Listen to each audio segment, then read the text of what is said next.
Bruno Guimarães, the former Atletico Paranaense and Lyon central midfielder, and also Newcastle's former captain, has put pen to paper for Arsenal in a deal worth about £75 million.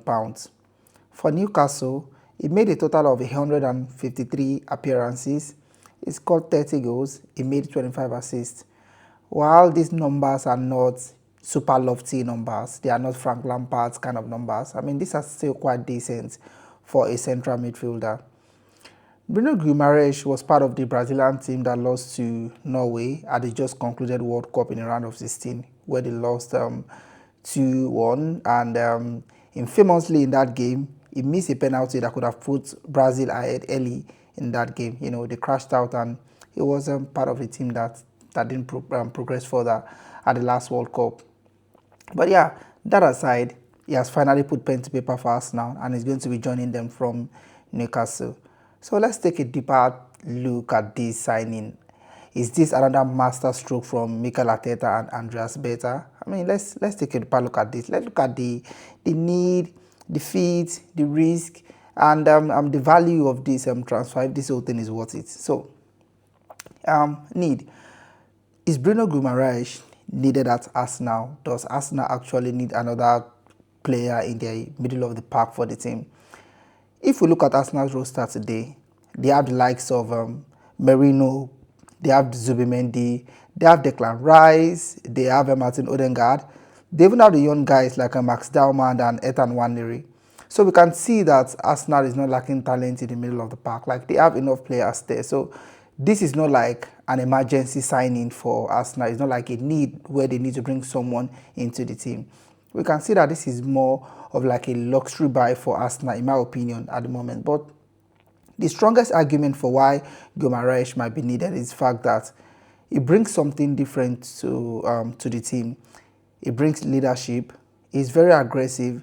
He has very great positional play. He could play anywhere across the middle of the park. He's quite versatile as well. So we can't say this is the strongest argument for why he is needed at Arsenal. So it's not like an emergency buy. It's not necessarily a need, but it's a different kind of player. It gives Arteta one thing, which is number one, squad depth. They are going to be involved in a number of games next season.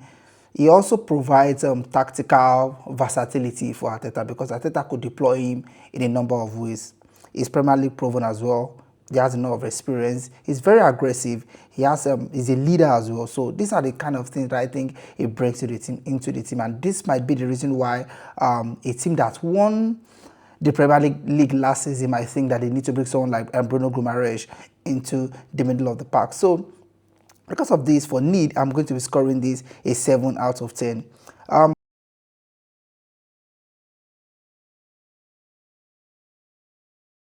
For fit, I think this is where this move actually makes the most amount of sense.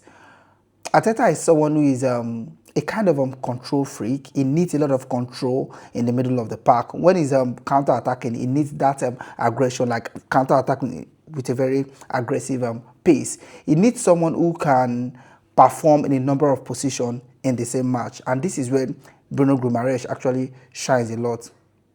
Arteta could deploy him in a two-man midfield, in a two-man pivot with Declan Rice, if he decides to play like a 4-2-3-1 formation. Bruno Guimarães could also play a single holding midfielder in a 4-1-3-2 or 4-1-2-3 kind of formation.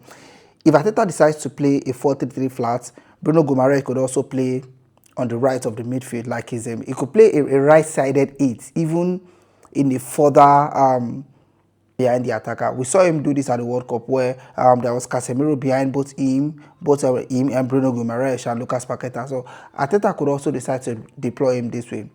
Bruno Guimarães is someone who is quite versatile like that. So he gives us now a lot of versatility, a lot of ways where Mikel Arteta could try to deploy him. So he can play a single holding midfielder. He can play with a double pivot with Declan Rice. He can play in a flat 3 midfielder kind of system. So this is someone that is quite versatile as well. He's someone who can also receive the ball under pressure.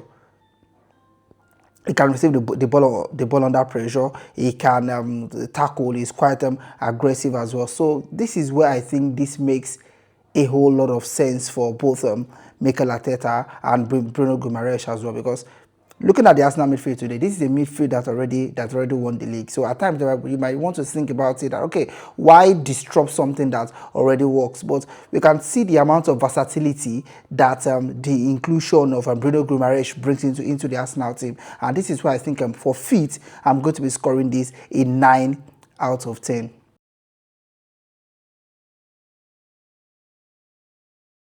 Let's look at the value. He has been signed for 75. At least reported that the deal is going to be worth 75 million pounds. So while this is not that cheap, it is not also super expensive as well. I mean, Arsenal is paying a premium for someone who is already Premier League proven. If you look at his goals and contribution as well, so this is someone who also has a decent number in terms of goals contribution. So you expect him to also contribute goals to the Arsenal team. He's a leader, former captain of Newcastle. He's also a leader even in his national team as well. So this is someone who brings a lot of quality, who brings a lot of versatility into the team. So Arsenal will definitely have to pay a premium for getting that kind of midfielder. He's very experienced as well, and he's also entering into the peak of the peak of his career. Is about 28 years of age, so he's already entering into the peak of his career. So Arsenal would have to cover to a premium to get someone like that, and a 75 million pounds, I don't think is super expensive for someone like Bruno Guimarães. So for value, I'm going to be scoring this a 7 out of 10.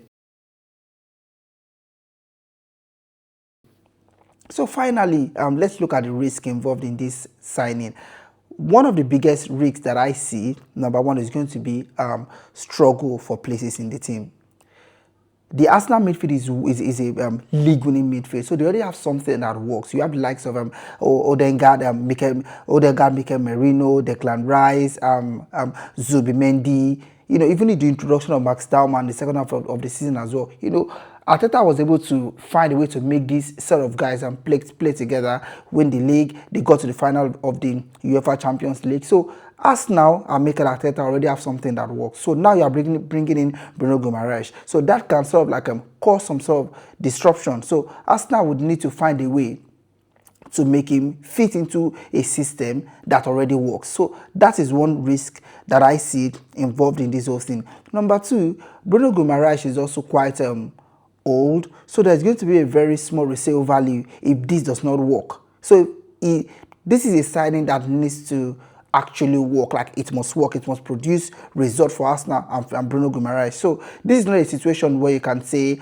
let him play for a while, then after some time, maybe after a year or two, if it does not work, then you can look at selling him. Even if you sell him, you are not going to recoup that much amount that you have already invested. So this is something that Arsenal needs to think about. There's quite a risk involved in this. It's something that needs to work. It's a transfer that needs to work. You are not signing a young player that you could recoup some of the money back. 75 million pounds is quite a premium. So there's some sort of risk involved in this as well. Finally, again, Bruno Guimarães can be quite aggressive, and as now Mikel Arteta is someone who is a control freak. There might be some sort of, I see a situation where there might be some sort of clash if Arteta wants Bruno Guimarães to be positionally disciplined, and Guimarães is used to being expressing himself, just running around in the middle of the park the way he wants. So if he's not listening to Arteta, if his aggression and is not so positionally disciplined the way Arteta wants, this might cause some sort of clash between them. So I would expect that Arteta would have already factored this, put this into consideration before going for someone like Bruno Guimarães. And Bruno Guimarães might also know that, okay, this is an Arsenal team that already won the league, that got to the final of the UEFA Champions League, and he needs to understand that he has to listen to Mikel Arteta, he has to listen to his coach. But this is a risk that I think can cause some sort of friction between Bruno Guimarães and Arteta. So for risk, I'm going to be scoring this a 7 out of 10 as well.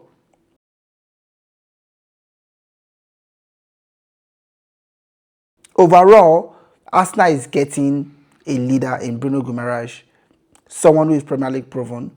His numbers are good. They are not super lofty, but they are good as well for a central midfielder. He's quite versatile. He can play anywhere across the middle, mostly on the right, but he's quite versatile as well. He can play holding, a single holding midfielder. He can play in a double pivot. He can play an advanced role behind the attackers. We saw him do that. I mean, him and Paqueta, they did that at the World Cup under Carlo Ancelotti. So Arsenal is getting someone who is a leader. Arsenal is getting someone who is Premier League proven, who has a lot of experience. So overall, I'm going to be scoring this transfer a 7 out of 10.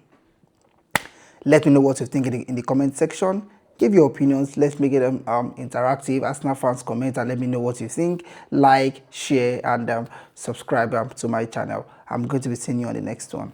Thank you so much, and bye.